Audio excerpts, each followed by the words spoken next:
Cabinet का अहम फैसला, सांसदों के वेतन में 1 साल के लिए 30% कटौती के लिए लाया जाएगा अध्यादेश।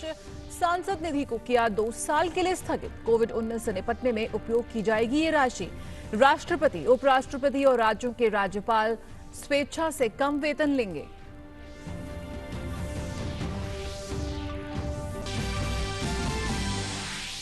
प्रधानमंत्री नरेंद्र मोदी ने मंत्रिपरिषद के साथ वीडियो कॉन्फ्रेंसिंग के जरिए की बैठक।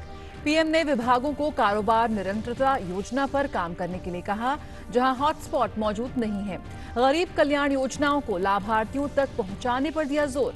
ग्रामीण क्षेत्र में आरोग्य सेतु ऐप को लोकप्रिय बनाने को कहा।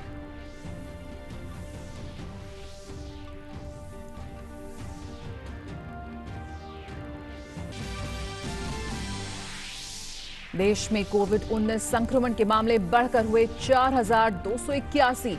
319 लोग उपचार के बाद हुए ठीक। देश में कोरोना से 111 लोगों की मौत। गोवा के मुख्यमंत्री प्रमोद सावंत ने स्वास्थ्य कार्यकर्ताओं और कोरोना वायरस मामलों से निपटने वाले डॉक्टरों के वेतन में 20% बढ़ोतरी की घोषणा की।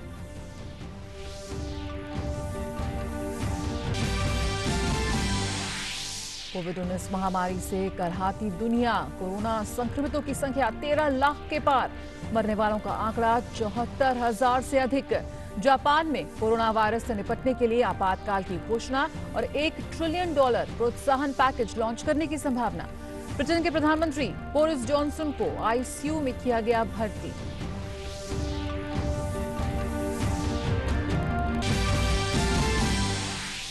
WHO ने कहा, लॉकडाउन कई स्थानों पर हो रहे प्रभावी साबित। कहा, प्रतिबंधों को उठाने के लिए डेटा आधारित कैलिब्रेटेड दृष्टिकोण की आवश्यकता। स्पेन में कोरोना वायरस से मौतों की संख्या में गिरावट दर्ज। इटली में नए मामलों की संख्या में कमी। दक्षिण कोरिया में 50 से कम नए मामले।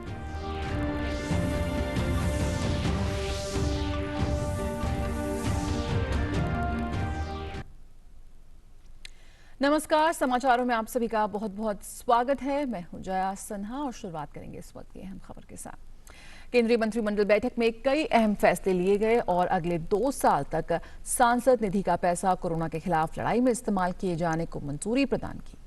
सूचना प्रसारण मंत्री प्रकाश जावड़ेकर ने बताया कि इस साल 1 अप्रैल से ये फैसला लागू होगा। इसके अलावा 1 साल तक सांसदों की सैलरी में 30% की कटौती की जाएगी।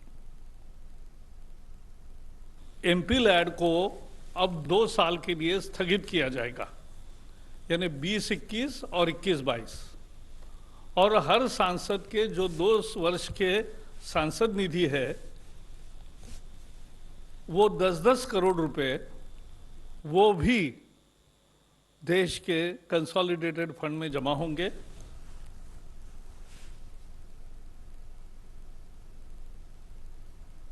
केंद्रीय मंत्री प्रकाश जावड़ेकर ने बताया कि सांसद अगले 1 साल तक 30% कम सैलरी लेंगे और इसमें प्रधानमंत्री, राष्ट्रपति और राज्यपाल भी शामिल हैं। देश के राष्ट्रपति, उपराष्ट्रपति, सभी अनेक राज्यों के राज्यपाल और इन सब ने भी स्वेच्छा से अपने तनख्वाह में 30% कटौती करने का लिए पत्र दिए हैं। तो प्रधानमंत्री, मंत्री, सांसद भी 1 साल के लिए 30% वेतन कम लेंगे। वैसे ही राष्ट्रपति, उपराष्ट्रपति और राज्यपाल, ये सभी भी 30% स्वेच्छा से। वहाँ कानून का मुद्दा नहीं है, क्योंकि उनके सैलरीज के आने अलग अलग कानून है, उसको ऑर्डिनेंस करना ठीक नहीं होता। तो इसलिए उनकी ही स्वेच्छा से, उनके रिक्वेस्ट पर यह किया जा रहा है। कोविड-19 से लड़ाई में अन्य गणमान्य लोगों की वेतन कटौती को भी मंजूरी प्रदान की गई है। कैबिनेट ने ऑर्डिनेंस का निर्णय लिया, जिसके तहत सांसदों की 30% तनख्वाह 1 साल भर के लिए कम होगा। सभी सांसद 30% का एक तरह से कट ले रहे हैं, लेकिन वो कानून में करना पड़ता है, तो कानून ऑर्डिनेंस के रूप में आज निर्णय हुआ और संसद का सत्र जब होगा तब कानून आएगा, लेकिन इसकी अमल तुरंत शुरू होगा क्योंकि ऑर्डिनेंस आया है। तो राष्ट्रपति जी के सिग्नेचर के बाद वो आएगा। और प्रधानमंत्री नरेंद्र मोदी ने केंद्रीय मंत्रियों से बातचीत में कोविड-19 से निपटने में दृढ़ संकल्प, उत्प्रेरण और जागरूकता के महत्व पर जोर दिया। उन्होंने मंत्रियों से कहा कि वे राज्य और जिला प्रशासन से संपर्क बनाए रखें और उनकी समस्याओं का समाधान करें तथा जिला स्तर की छोटी योजनाएं बनाएं। प्रधानमंत्री ने संबंधित मंत्रालयों से आग्रह किया कि वे लगातार निगरानी रखें और सुनिश्चित करें कि गरीब कल्याण योजना का लाभ लाभार्थियों तक सुचारू रूप से पहुंच सके।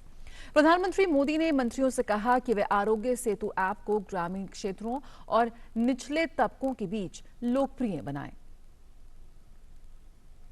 साथ ही उन्होंने किसानों को मंडियों से जोड़ने के लिए ऐप आधारित कैब सेवा की तर्ज पर ट्रक एग्रीगेटर्स जैसे नवीन तरीके के इस्तेमाल की संभावना का पता लगाने पर बल दिया। उन्होंने मंत्रियों से कहा कि वे लॉकडाउन समाप्त होने के बाद प्रत्येक मंत्रालय के लिए 10 प्रमुख निर्णयों और 10 प्राथमिक क्षेत्रों की पहचान करें। प्रधानमंत्री ने कहा कि मंत्रालयों को कारोबार निरंतरता योजना बनानी चाहिए और उन्हें कोविड-19 के आर्थिक प्रभावों से युद्ध स्तर पर निपटने के लिए तैयार रहना चाहिए। उन्होंने कहा कि यह संकट मेक इन इंडिया को बढ़ावा देने और अन्य देशों पर निर्भरता कम करने का अवसर भी है। प्रधानमंत्री ने मंत्रियों के नेतृत्व की सराहना की और कहा कि निरंतर उपलब्ध कराया गया उनका फीडबैक कोविड-19 से निपटने की रणनीति बनाने में काफी प्रभावी साबित हुआ है। उन्होंने कहा कि किसानों का कल्याण बहुत महत्वपूर्ण है और सरकार फसल कटाई मौसम में किसानों की हर संभव मदद करेगी। प्रधानमंत्री ने कहा कि आवश्यक औषधियों और सुरक्षा उपकरणों के उत्पादन पर लगातार निगरानी रखने की आवश्यकता है। और प्रधानमंत्री नरेंद्र मोदी ने कोविड-19 महामारी के वर्तमान परिस्थितियों पर बहरीन के किंग अहमद बिन ईसा अल खलीफा से टेलीफोन पर बातचीत की। प्रधानमंत्री ने अपने ट्विटर संदेश में बताया कि दोनों जनप्रतिनिधियों के बीच कोविड-19 के मौजूदा हालात और इस महामारी के खिलाफ साथ मिलकर लड़ाई लड़ने पर चर्चा हुई। प्रधानमंत्री नरेंद्र मोदी ने बहरीन में बसे भारतीयों की देखभाल के लिए बहरीन के शासक का धन्यवाद दिया।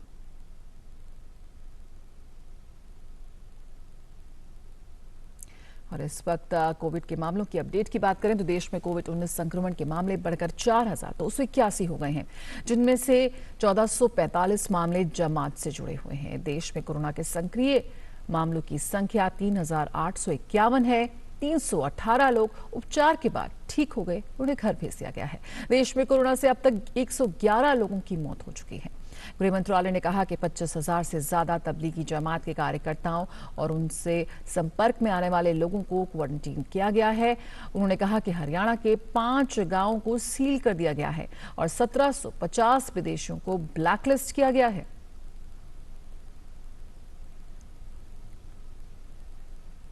तो 318 मरीज इस वक्त ठीक हो चुके हैं और सक्रिय मामलों की बात करें तो 3,851 इस वक्त सक्रिय मामले हैं देश भर में। और स्वास्थ्य और परिवार कल्याण मंत्रालय के संयुक्त सचिव लव अग्रवाल ने कोविड-19 पर प्रेस वार्ता को संबोधित करते हुए बताया कि राज्यों के लिए केंद्र की तरफ से राष्ट्रीय स्वास्थ्य योजना से 1100 करोड़ रुपए जारी किए जा चुके हैं। इसके अलावा 3,000 करोड़ रुपए और भेजे जा रहे हैं, जिससे देश के किसी भी राज्य में भोजन सामग्री और कोविड-19 से लड़ने के साजो सामान में कोई कमी ना हो।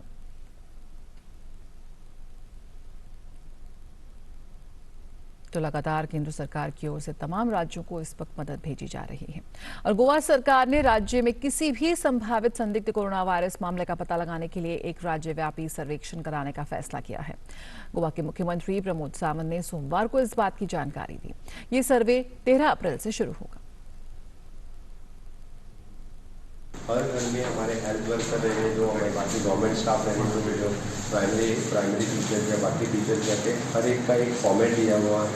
वो सब कुछ डिटेल्स, उसके हेल्थ के बारे में डिटेल्स, उसके ट्रैवल हिस्ट्री के बारे में डिटेल्स, उसने कब ट्रैवल कहाँ किया, इसका सब कुछ डिटेल्स देने के बाद हमें हर एक फैमिली के बारे में, हर एक आदमी के बारे में पता चलेगा कि इसका सही में उसने ट्रैवल किया क्या, कौन सी यानी उसको फ्लू, कफ, कोल्ड और कुछ कंप्लेंट्स या साइन सिम्टम्स है तो वो हमें पता चलेगा। तो इसके बारे में जरूर हमें उसकी जानकारी मिलने के। और गोवा सरकार ने एक और अहम फैसला लेते हुए राहत कार्य में हिस्सा ले रहे स्वास्थ्य कर्मियों के वेतन के साथ साथ सफाई कर्मियों और सुरक्षा गार्ड के वेतन में 25% की बढ़ोतरी की घोषणा की है। जो स्टाफ सभी यानी डॉक्टर से लेके जो स्वीपर तक जो सभी काम करते हैं, even though the security, even in quarantine centres, they are also covered under the health insurance scheme of the 50 lakhs जो सेंट्रल गवर्नमेंट ने कवर किए हैं। हमने और एक डिसीजन जो लिया 20% increase in the staff salary, तो उनको ज़्यादा सैलरी अब जब तक वो तीन महीना 4 महीना कोविड के बारे में जब तक केसेस चलते रहेंगे, जो कोविड रिलेटेड स्टाफ है इनके लिए 20% increase in salary in their basic. Assam सरकार ने कल कहा कि दिल्ली में आयोजित तबलीगी जमात के समारोह से लौटे लोगों और उनके जानकारी जिन्होंने स्वास्थ्य कर्मचारियों के साथ अब तक सहयोग नहीं किया है, उनके खिलाफ आपदा प्रबंधन कानून के तहत कानूनी कार्रवाई की जाएगी। स्वास्थ्य एवं परिवार कल्याण मंत्री हेमंत विश्व शर्मा ने कहा कि राज्य में कोविड-19 से लड़ने के लिए संसाधनों की कोई कमी नहीं है। उन्होंने बताया कि लॉकडाउन खत्म होने के बाद राज्य में आने वाले यात्रियों को परमिट जारी किया जाएगा। असम में अब तक 2000 सैंपल की जांच हो चुकी है, जिसमें 165 सैंपलों के रिजल्ट अभी आने बाकी हैं। असम में अब तक कोरोना के 26 मामले सामने आ चुके हैं।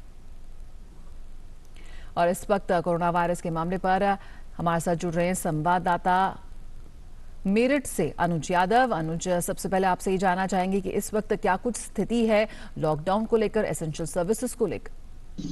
देखिए जया, अगर मेरठ की बात की जाए तो एक अच्छी खबर मेरठ से ये है कि कल मेरठ के अंदर कोई भी पॉजिटिव केस कोरोना का सामने नहीं आया है। लेकिन मेरठ के अंदर क्योंकि अभी 32 केस अभी तक आ चुके हैं, इस लिहाज से देखा जाए तो यहाँ एक तरीके से जो लॉकडाउन है उसको सख्ती से यहाँ पर पालन उसका कराया जा रहा है। अगर मैं आसपास के जिलों की बात करूं तो यहाँ से जो सबसे जुड़ता हुआ जिला है वो शामली है। शामली के अंदर कल 3 नए मामले कोरोना पॉजिटिव के आए हैं जो तबलीगी जमात से जुड़े हुए लोग थे। इसके अलावा सहारनपुर के अंदर भी 4 नए मामले आए हैं, वो भी तबलीगी जमात से जुड़े हुए लोग थे। तो कुल मिलाकर एक सर्च अभियान जो है उत्तर प्रदेश पुलिस ने चलाया हुआ है और लोगों से गुजारिश भी की है कि जो जमात में शामिल हुए लोग हैं वो खुद ही जो है सूचना दें ताकि उनका टेस्ट किया जा सके, उनका इलाज किया जा सके। दूसरी तरफ जो आपने एसेंशियल सर्विसेज की बात की है, निश्चित तौर पर किसी भी तरीके से उसमें कोई बाधा नहीं है। शासन प्रशासन की तरफ से जो राशन है वो गरीब लोगों को मुहैया कराया जा रहा है। अगर इस समय आप तस्वीरों के माध्यम से जया देखना चाहें तो सुबह 10 बजे से लेके सुबह 7 बजे से लेके और 10 बजे तक जो है मेरठ के अंदर 3 घंटे की छूट दी जाती है ताकि लोग अपने घरों से निकल सकें, अपने घरों से जो जरूरी सामान है उसको ले सकें। एक अच्छी बात मेरठ से और पश्चिमी उत्तर प्रदेश के इलाके के लिए ये और है, सरकार ने एक फैसला लिया है कि जो किसान हैं वो अपने घरों से निकल सकते हैं, अपने खेती बाड़ी के काम कर सकते हैं, क्योंकि जया ये गेहूं की कटाई का मौसम आने वाला है और ऐसे में मंडियों के अंदर जाकर अपने गेहूं की कटाई के बाद उसकी सप्लाई की जा सके, उसके लिए भी उत्तर प्रदेश सरकार एक बड़ा फैसला अगले कुछ दिनों के अंदर लेने वाली है। कल अपर मुख्य सचिव जो हैं अवनीश अवस्थी उत्तर प्रदेश के, उन्होंने इस बात को लेकर कहा है कि लॉकडाउन को लेकर जो है निश्चित तौर पर सख्ती जरूर बरती जाएगी, लेकिन जो जरूरी चीजें हैं, किसान से जुड़ी हुई जो जरूरतें हैं उनको भी पूरा करने में सरकार जो है अगले 1-2 दिन के अंदर फैसला लेगी। और हम गांवों के अंदर भी गए थे, हमने किसानों से भी बातचीत की थी और देखिए ना सिर्फ शहर जया बल्कि गांव के लोग इतने जागरूक हो रहे हैं, अगर वो खेतों में काम भी कर रहे हैं तो एक कहीं ना कहीं सोशल डिस्टेंस बना के काम करते हुए वो लोग यहाँ पर नजर आ रहे हैं। जया बिल्कुल अनुज, लेकिन साथ ही साथ प्रधानमंत्री ने कहा कि जो लड़ाई है वो लंबी चलेगी, लॉकडाउन को बेहद गंभीरता से लिया जा रहा है, ये बहुत अच्छी बात है। लेकिन किस तरह से कोशिश की जा रही है प्रशासन की ओर से भी, जो जरूरतमंद है, जिस तरह से लगातार प्रधानमंत्री कह रहे हैं कि कोई भी भूखा ना सोए, और जो तमाम ऐसे लोग जो किसी वजह से फंसे हुए हैं उन तक सभी जरूरी सामान या खाना वो पहुंचने के लिए भी मदद की जाए? देखिए निश्चित तौर पर जिस तरीके से प्रधानमंत्री लगातार जो हैं लोगों से संवाद भी कर रहे हैं अलग अलग माध्यमों से, उसके बाद उत्तर प्रदेश शासन ने, सरकार ने एक बहुत बड़ा फैसला लिया है। उत्तर प्रदेश के मुख्यमंत्री योगी आदित्यनाथ ने जिला अधिकारियों को ये निर्देश दिए हैं और उनके ऊपर ये जिम्मेदारी तय की है कि अगर कोई भी व्यक्ति किसी जिले के अंदर अगर भूखा सोएगा तो उसकी जिम्मेदारी जिलाधिकारी की होगी। इसी बात को ध्यान में रखते हुए शासन की तरफ से, प्रशासन की तरफ से हर जिले के अंदर जो है रसोई शुरू की गई है, किचन शुरू की गई है, ताकि वहां से लोगों को खाना बनाकर जो जरूरतमंद लोग हैं उनको उनके घरों तक पहुंचाया जा सके। इसके अलावा जो स्वयंसेवी संस्थाएं हैं, निश्चित तौर पर सबसे बड़ी भूमिका ऐसे समय में स्वयंसेवी संस्थाओं की देखने को मिल रही है। हम मेरठ के और आसपास के जिलों के अंदर जया सुबह से लेकर हम शाम तक देखते हैं कि लोग बिना कहे, बिना किसी से बात किए अपने घरों से निकलता है, जितना संभव हो पाता है वो अपने घरों से राशन बनवाकर, खाना बनवाकर गरीब लोगों को, जो दिहाड़ी मजदूर हैं, उनको बांटने का काम करते हैं। और मुझे लगता है कि ऐसे समय में जो एक मानवता, इस देश की जो संस्कृति और परंपरा रही है, ऐसी तस्वीरें देखने को मिलती हैं बिना किसी लालच के और बिना किसी स्वार्थ के। जो है लोग एक दूसरे की मदद करते हुए जया पूरे देश के अंदर नजर आ रहे हैं। और इसी तरह की कुछ तस्वीरें मेरठ के अंदर भी देखने को मिल रही है। भले ही सख्ती से लॉकडाउन का पालन कराया जा रहा हो, लेकिन लोगों को कोई असुविधा ना हो, ये इस बात का भी ख्याल प्रशासन के द्वारा रखा जा रहा है। जया जी बिल्कुल, बहुत बहुत शुक्रिया अनुज इस जानकारी के साथ हमसे जुड़ने के लिए। तो मेरठ से हमारे संवाददाता जो लगातार हमें बता रहे हैं कि लॉकडाउन को बहुत ही गंभीरता से लेते हुए इसका बहुत ही कड़ाई से पालन किया जा रहा है, लेकिन साथ ही साथ राहत की बात यह भी है कि फसल कटाई का मौसम है। इस वक्त किसान जो है वो फसल कटाई भी कर रहे हैं, लेकिन सोशल डिस्टेंसिंग का वो खास तौर पर ध्यान रख रहे हैं। प्रशासन की ओर से भी ये सुनिश्चित किया जा रहा है। खबरों में आगे बढ़े तो रक्षा मंत्रालय के अधीन आयुध निर्माण बोर्ड कोविड-19 महामारी की जांच करने के लिए कम लागत वाले टेंट के रूप में प्रभावी आइसोलेशन यूनिट का निर्माण करने के लिए तैयार है। हमारे संवाददाता रुद्रनाथ सान्याल की रिपोर्ट के मुताबिक इन टेंटों का निर्माण कानपुर में किया जा रहा है। कोविड-19 मरीजों के इलाज के लिए आवश्यक चिकित्सा उपकरण की सुविधा से लैस ये टेंट 9.55 वर्ग मीटर के हैं, जिसमें 2 मरीज रह सकते हैं। इनकी कीमत सैन्य उद्देश्यों के लिए इस्तेमाल किए जाने वाले टेंट से 30% कम है। इन टेंटों का उपयोग मेडिकल स्क्रीनिंग और आपात स्थिति के लिए भी किया जा सकता है। और स्वास्थ्य मंत्रालय ने अपने ट्विटर हैंडल से पीपीई किट के बारे में फैलाए जा रहे दस्तावेज को फेक बताया है। मंत्रालय ने खबर को पूरी तरह से निराधार बताया है और इसका खंडन किया है। फेक न्यूज में विश्व स्वास्थ्य संगठन का भी हवाला दिया गया था, लेकिन अब ये बात साफ हो गई है कि ये खबर, ये दस्तावेज पूरी तरह से फेक है।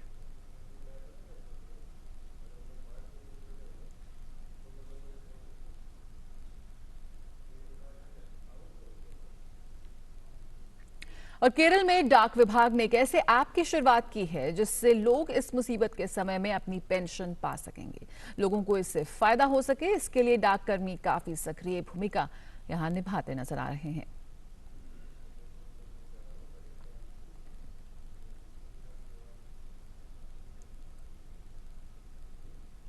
तो ये ऐप है, इस ऐप के जरिए आप अपनी पेंशन से जुड़ी जानकारी पा सकते हैं, अपनी पेंशन को समय से पा सकते हैं।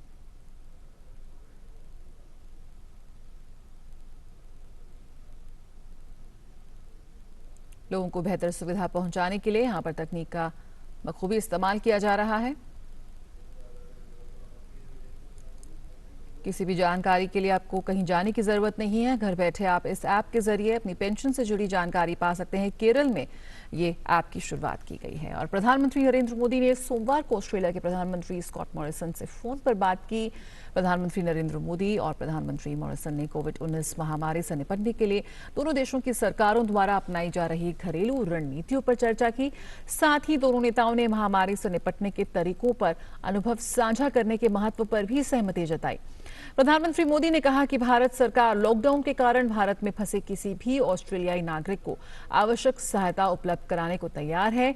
वहीं मॉरिसन ने आश्वासन दिया कि ऑस्ट्रेलिया में भारतीय छात्रों सहित भारतीय समुदाय को लगातार ऑस्ट्रेलियाई समाज का महत्वपूर्ण हिस्सा माना जाता रहेगा।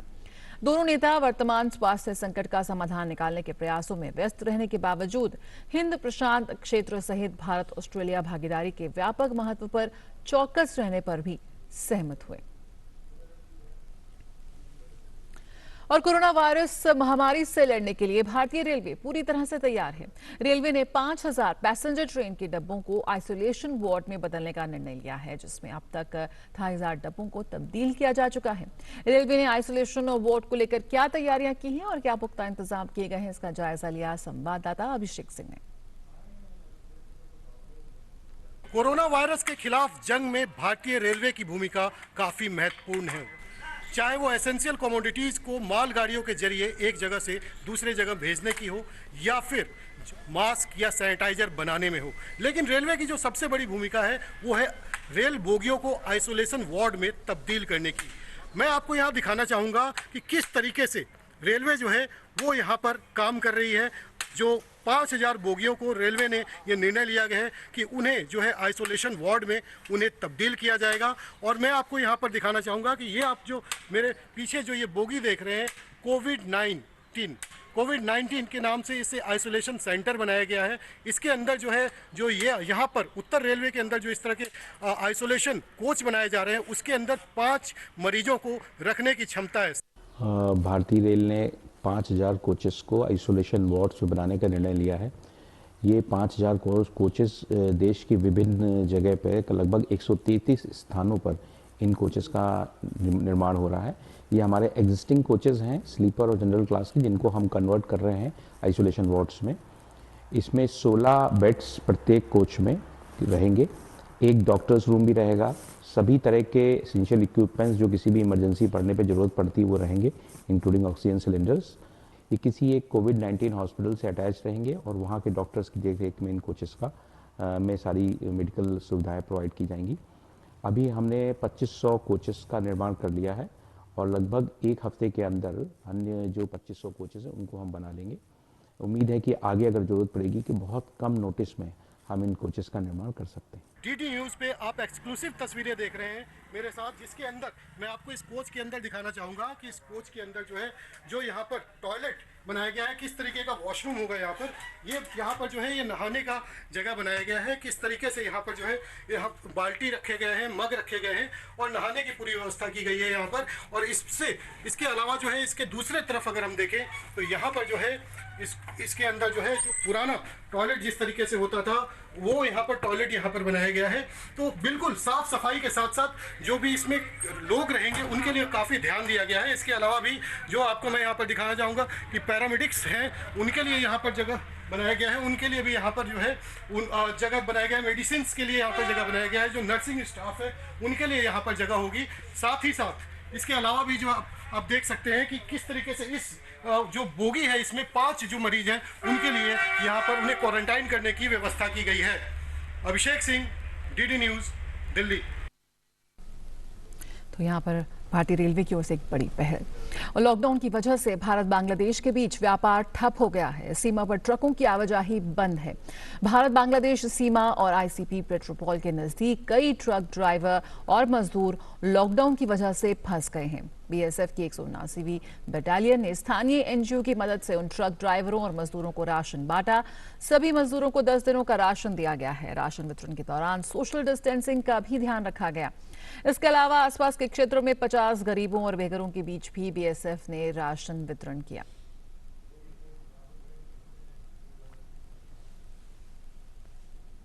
और लॉकडाउन का 100% पालन कराए जाने के उद्देश्य से गाजियाबाद में मेन हाईवे के साथ साथ गलियों के अंदर भी अब ड्रोन कैमरे से निगरानी की जा रही है। यदि कोई उल्लंघन करता पाया जाता है तो एसएसपी गाजियाबाद द्वारा मुकदमा पंजीकृत कराने के आदेश दिए गए हैं। किस तरह से पुलिस ड्रोन से निगरानी कर रही है, जायजा लिया हमारे संवाददाता ऋषि कुमार और उमेश भट्ट ने। लॉकडाउन के पालन करने के लिए अब प्रशासन ने सख्ती बरतनी शुरू कर दी है। आप देख सकते हैं कि आज हम हैं गाजियाबाद के थाना खोड़ा में और यहाँ पर क्योंकि बहुत संकरी गलियां हैं और इन संकरी गलियों में पुलिस के लिए कहीं ना कहीं मॉनिटरिंग करना एक चुनौती था और इस चुनौती को पार पाने के लिए गाजियाबाद पुलिस ने इस तरीके से ड्रोन की सहायता ली है। संदीप कुमार जी हमारे साथ हैं। सर, किस तरीके से आप मॉनिटरिंग कर रहे हैं पूरी इस खोड़े की? खोड़ा में सकरी गलियाँ हैं, सकरी गलियों पर निगरानी रखने के लिए ड्रोन कैमरे की मदद ली जा रही है। सकरी गलियों में जाना हमेशा संभव नहीं होता है। ड्रोन कैमरे से उनको फ़ोटो और वीडियो लिए जा रहे हैं। फ़ोटो वीडियो लेके चिन्हित करके संबंधित के खिलाफ वैधानिक कार्रवाई हो रही है।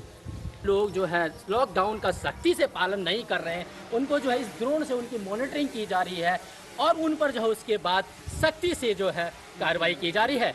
अपने सहयोगी ऋषि कुमार के साथ उर्मिलेश भट्ट, डीडी न्यूज़।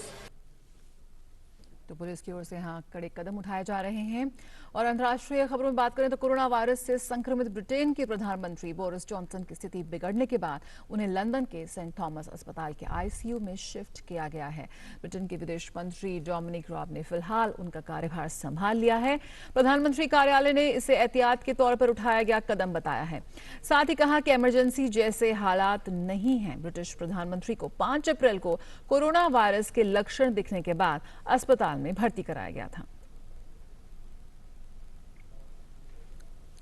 और अमेरिका में कोरोना वायरस से मरने वालों की संख्या लगातार बढ़ती ही जा रही है। ताजा आंकड़ों में पूरे अमेरिका में कोरोना वायरस के अब तक 3,50,000 से ज्यादा मामले सामने आ चुके हैं और 10,000 से ज्यादा लोगों की मौत हो चुकी है। पूरे विश्व में कोरोना वायरस से पूरी तरह से प्रभावित देशों की सूची में अमेरिका सबसे ऊपर है, जिसमें न्यूयॉर्क में सबसे ज्यादा मौतें दर्ज की गई हैं। इसके अलावा लॉस एंजलिस, मियामी और न्यू ऑर्लियंस जैसे जगहों पर कोरोना वायरस के मामलों में लगातार बढ़ोतरी देखी जा रही है।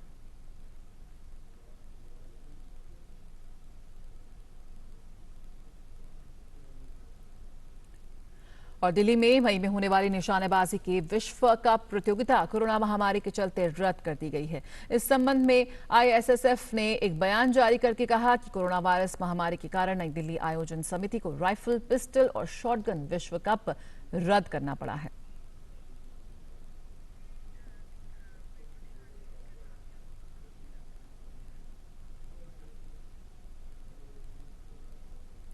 और आइए आपको दिखाते हैं दुनिया भर के अन्य देशों में कोरोना की क्या स्थिति है। आप देखिए इस वीडियो को और मुझे दीजिए इजाजत। नमस्कार।